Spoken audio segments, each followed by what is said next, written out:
Hi guys, welcome back to my channel. Today I'm going to show you how you can transform text or turn text into a paint splash art in Canva.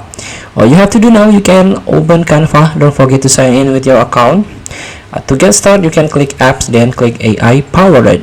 Now you can scroll down and try to find paint splash art.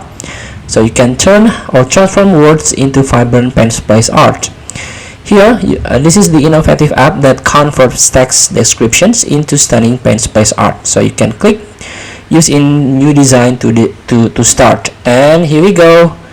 This is a journey to the pyramids. Generate, and this is the result. So here we go.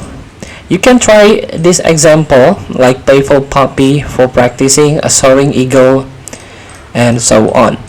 Feel free to try. Thank you for watching. Don't forget to comment, like, and subscribe, and click the text button below. See you in the next video.